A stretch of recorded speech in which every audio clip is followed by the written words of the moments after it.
Radiomaster has recently launched the Zorro radio, another radio shaped like a game console controller, very ergonomic and portable.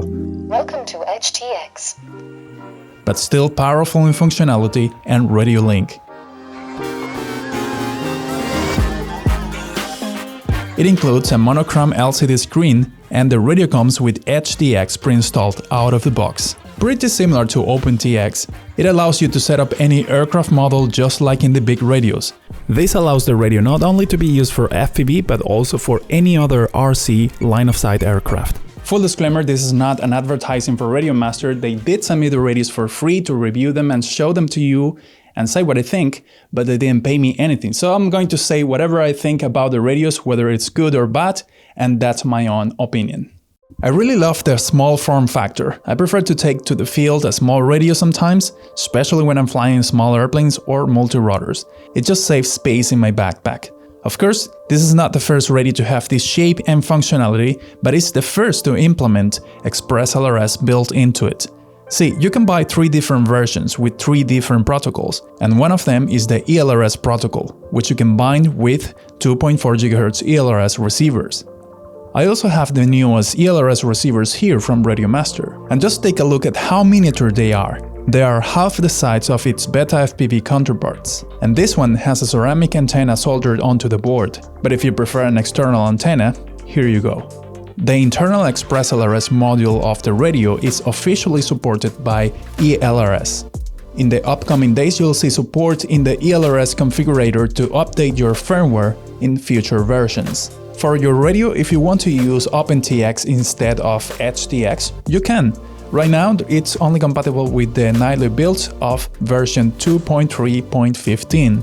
But this version of HTX it ships off with, it's very similar to OpenTX, so I'm not gonna change it. The maximum signal power output for the ELRS version is 250 milliwatts. That should be enough for a couple of kilometers, even using the ceramic antenna on the small receiver. And of course that's in good conditions. There is not 900 MHz versions of ELRS with these radios, but I guess 2.4 GHz should be enough. The radio uses 18350 cell batteries, which can be charged very fast, taking about 20 minutes using the Quick Charger 3.0. You can also use the XT30 cable with a 2S battery to power the radio externally, especially if you're using an external module that consumes a lot of power. The charger port is also located on that area, and you can even connect a 2S LiPo battery directly to the radio. Even if you're not using internal batteries, you could power the radio from that external battery alone. And I forgot to mention that we have the most common ports that we use all the time. We have the USB, the trainer port, external audio jack, and SD card, and it comes with an SD card, so you don't have to worry about buying an SD card, so really cool. On the sides and on the top we have some screw mounts, and with these you can create your own DIY finger grips accessories that you can 3D print, and you can share these designs with the community and so on.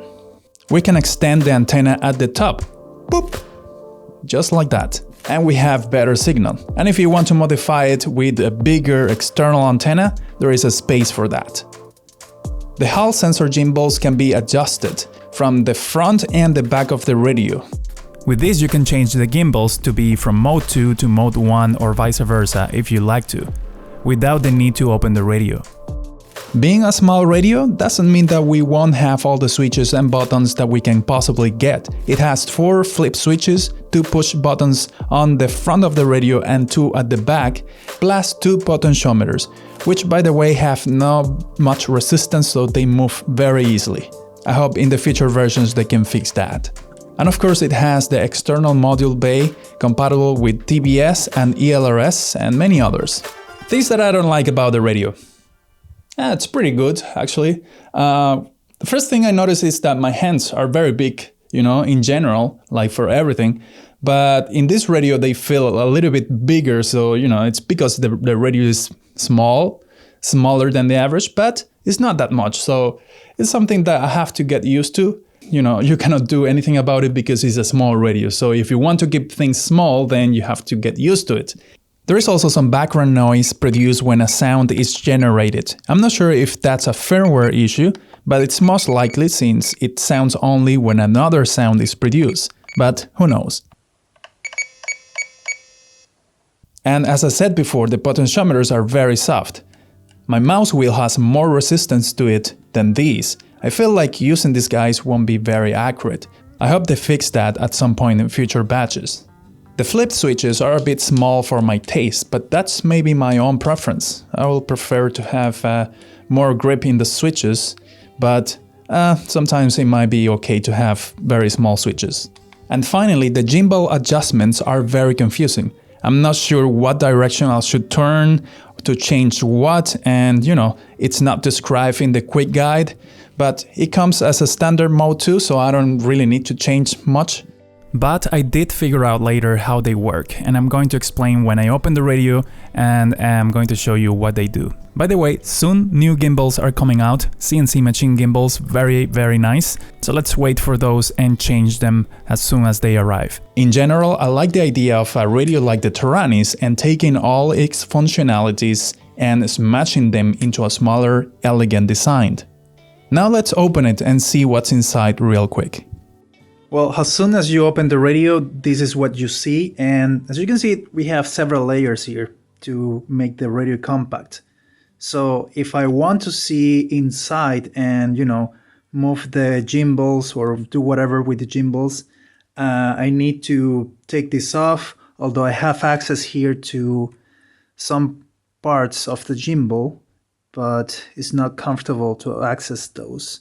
So now I can see what the screws are doing. So for the left one, right, we have a screw that goes all the way like that, because without this pressing here, right, we have all the gimbals all working as, with tension. So this one is supposed to be my throttle. So for that one to work like throttle, I have to press this thing here all the way down, and that's the job of those screws. And that way the gimbal is free up and down, you see that? But if I release it, it has the tension. And the other screw will apply some resistance right here, so that way it will have some resistance. And in this one here, we can do the same, and we have that. So it's the same thing. So this is supposed to go down all the way. Let's see if this works. So I think, yeah, this is working, but it works very slowly because, as you can see, the screw needs a lot of turns to press all the way down there. But it works. So to sum up about the adjustment of the gimbals, we have these screws here on top and bottom on each gimbal, and those are to adjust the travel on the vertical movement. So, just where you want to stop, if you want to have less movement or more movement. I won't use those, but some people might. And then at the back, we're going to find the 4 screws, so 2 for each gimbal here. And these are to, to change from mode 2 to mode 1 and vice versa. So this one on the right is going to tension or detension the gimbal, and this one as well. So the 2 on the right, so on this side we have that one on the right, and on this side we have this one on the right. Those are going to do the same. And then we have also the left side ones, so this one and this one here. So those are used to apply more resistance. So that's just a metallic plate pressing and rubbing against the gimbal, so it has a little bit more resistance, to move. And so if you screw it down a little bit more, you'll get more resistance and so on. For this one, we don't need it because we want this one to have tension and free to move.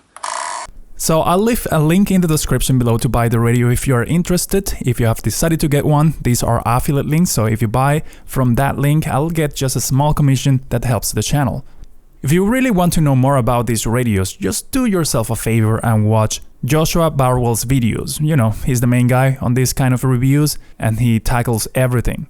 For now, this has been everything. I hope you liked this video and I'll see you next time.